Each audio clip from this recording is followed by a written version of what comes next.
Hi and a very warm welcome to this channel Nourish to Flourish. I'm Leena Soneja back again with episode 1 and I'm sure you have gone through the introductory video as well. Before I proceed, I just want to tell you that be with us till the end as there is a surprise. And as you know, this channel is meant for talking about emotions and intelligence, that is emotional intelligence. In episode 1, we are going to understand what is emotional intelligence, why should we learn it, and how it makes us an effective leader. It is helpful in our personal and professional life. It is just the matter of bringing it into our awareness. So let's begin. I'm going to share an instance or a scenario. Listen to that scenario and then respond in the comment box how you will take it further from here. So let's focus on the instance. The scenario is, let's say for example, you are working in an organization as a team leader and you have been assigned a project which has to be delivered to the client on time. This project needs lot of help from financial aspect point of view, and a team member or a colleague who is there working with you on this project is very good in his skill. However, unfortunately, this colleague does not like you, and he has gone to an extent where he has publicly shown his disrespect towards you. Now at one hand there is a project which has to be delivered.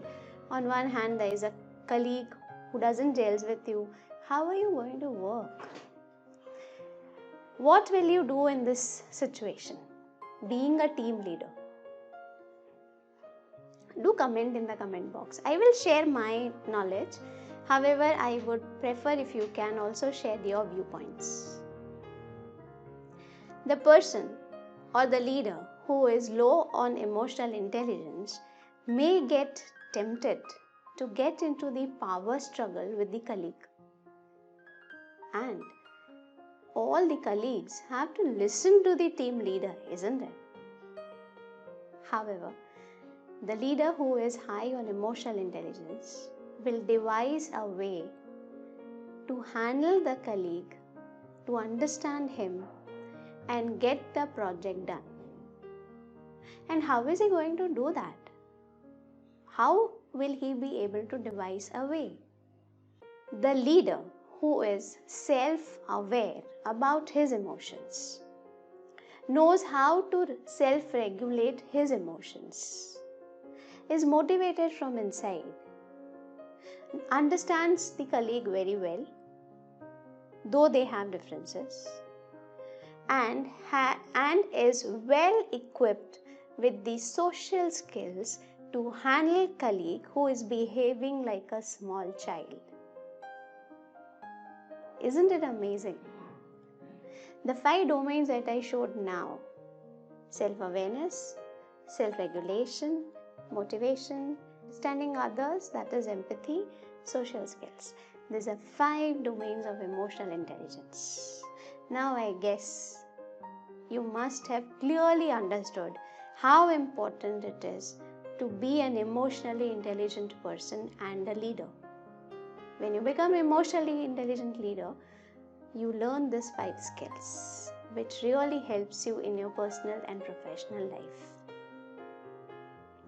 Emotional intelligence is not a new concept, but it gained a momentum when Daniel Goleman in 1990 wrote a book on emotional intelligence.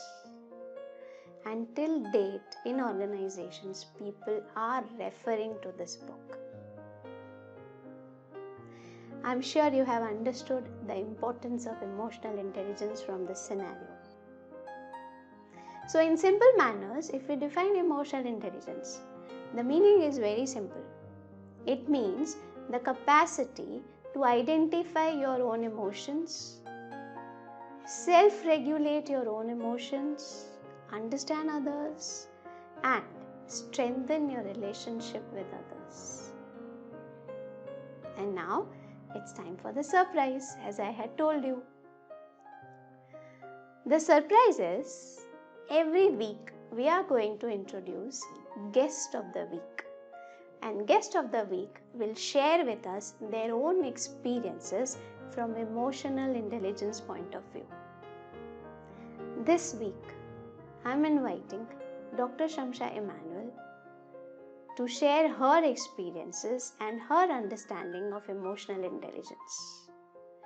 Dr. Shamsha is a behavioral coach, mentor, NLP practitioner, and founder of Asanju Educational Services.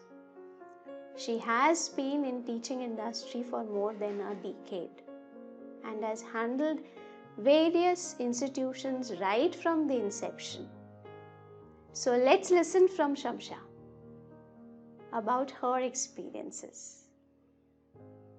Hello everyone, and I thank Ms. Leena Soneja for giving me this opportunity to spend some time on recollecting my memories of emotional intelligence. Emotional intelligence is very much a part of each one's life. However, whether it's a child or an adult, every time we think of spending our capacities financially, physically, time-wise in terms of intellectual development. When a child goes to school, the child is asked to be intellectually stimulating, intellectually presentable, intellectually standardized. A number of tests across the school system, college system, education system revolves around this concept of achievement wherein intellectual development is weighed. My dear friends, man is just not an intellectual being. Essentially, man, child, women, people around us are all emotional beings. Isn't it equally important to focus on emotions? Why not enroll kids and ourselves into courses that really have this component of emotional evolvement? Emotional intelligence is something that needs to be put first. I was once interviewing a group of people and a group discussion was being held. In the group discussion, I asked the candidates over there a question, and the question was, how would you take care of the kids' needs? How would you take care of your needs? How would you take care of the needs of your colleagues?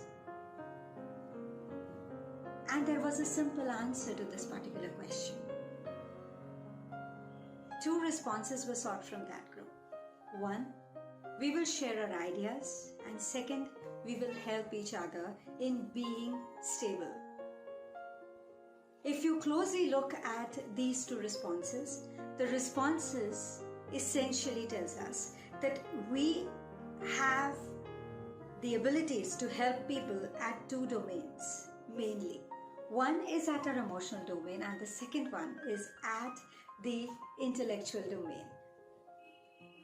Helping somebody becomes more important because the needs are taken care of. You have the feeling of being cared for, and that is what gives you confidence and emotional security.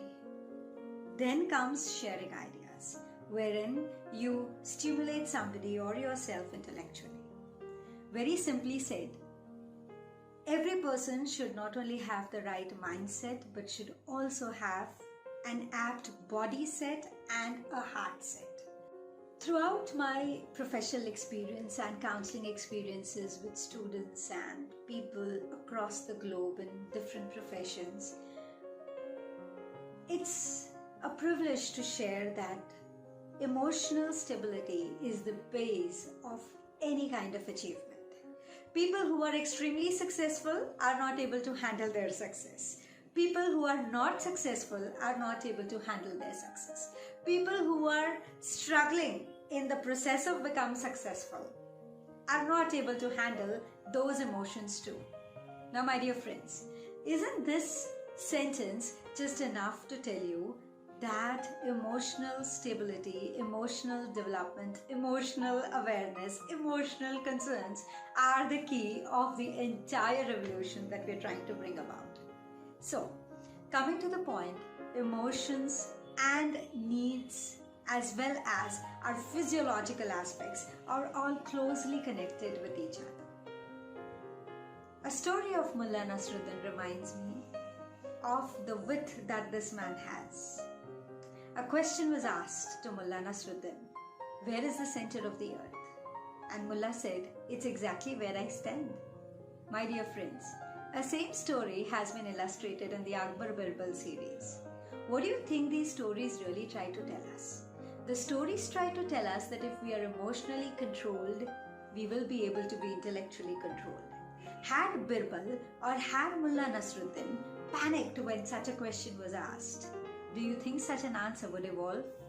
It's up to you to think. Signing off for now, thank you Leena for giving me this opportunity to interact with the audience. Thank you, Dr. Shamsha, for sharing your experience with us. It was really enlightening and enriching. Thank you for being on the show with us. So I'm sure the audience who is listening to this video is gaining a good knowledge, because I am loving to share this knowledge with everyone over here, and I'm sure you all are enjoying it. So wait till the next week till I come back with the episode 2, in which I will be talking about self-awareness and the practical techniques to be self-aware. Till then, this is Leena Soneja signing off.